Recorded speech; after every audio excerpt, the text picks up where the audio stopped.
Tu veux acheter une maison au Québec? La vraie question, combien ça te prend dans tes poches pour y avoir accès? Puis on va le calculer ensemble aujourd'hui. Avant de commencer, je te demande de t'abonner si tu aimes le contenu sur l'immobilier. Cette chaîne a pour but de t'aider à simplifier chaque étape. Pour l'exemple d'aujourd'hui, nous allons utiliser une maison de 475 000 $. C'est le prix standard pour une propriété dans la région de Québec, la capitale nationale. Première étape, vous devez avoir le 5% minimum de mise de fonds dans votre compte, ce qui vous représente le montant de 23 750 $.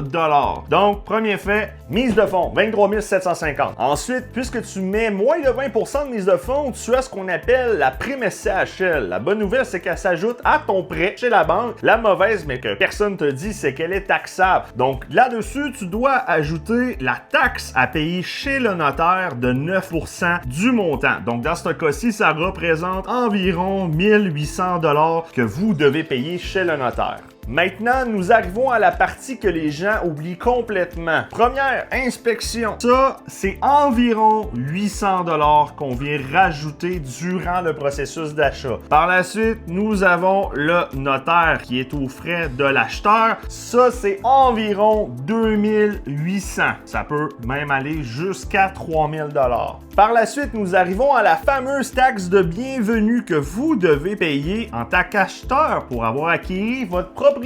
Et ça, dans les 2 mois suivant votre achat. Donc, sur ça, ça vous élève un montant de 5 278 $ que vous devez payer à la municipalité. Un autre frais qui est oublié par les acheteurs, c'est les ajustements chez le notaire. Donc, le vendeur, il a payé ses taxes municipales, taxes scolaires pour l'année. Étant donné qu'il vend au courant de l'année, il y a un remboursement qui lui est fait. Donc, pour ça, on va mettre par exemple ajustement. Nous avons un frais environ de 1000 $ qui pourrait demander. Ça peut être plus, ça peut être moins. Ça, c'est le notaire qui va vous le déterminer. Donc, mettez-vous de l'argent de côté pour les ajustements. Est-ce qu'on oublie quelque chose par hasard? La réponse est oui. Ce que nous oublions, c'est les frais de démarrage parce que oui, tu vas déménager dans ta propriété. Tu vas faire des réparations. Il te manque sans doute des meubles. Donc, nous avons les frais de démarrage ici. Ça, c'est à ta discrétion. Moi, personnellement, je te recommande un montant de 3000 $ de te prévoir de côté. Il te faut de l'argent pour démarrer ta propriété. Donc, mets-toi un bon 3000 $ de côté.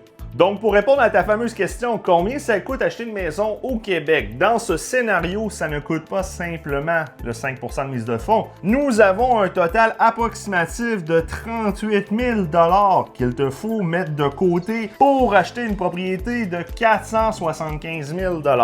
Cependant, j'ai une bonne nouvelle pour toi. Le gouvernement du Québec a annoncé un remboursement en crédit d'impôt de maximum 5 875 $ sur la fameuse taxe de bienvenue. Donc, dans ce cas-ci, on vient éliminer la taxe. C'est pour les premiers acheteurs et je t'invite à regarder ça avec ton comptable. C'est souvent l'erreur que je vois avec les premiers acheteurs. C'est qu'ils arrivent avec des bonnes intentions, avec le montant de mise de fonds, mais ils oublient tout le reste. Ça peut coûter cher. Si cette vidéo t'a aidé à voir plus clair, n'hésite pas à t'abonner, mettre un j'aime ou à la partager à une personne qui est dans le processus d'achat. Ça va lui permettre d'éviter ces surprises. Si tu veux simplifier ton projet, n'hésite pas à me contacter via mon site web ou à travers mes réseaux sociaux. Sur ça, on se voit à la prochaine vidéo. Prenez soin de vous. Peace!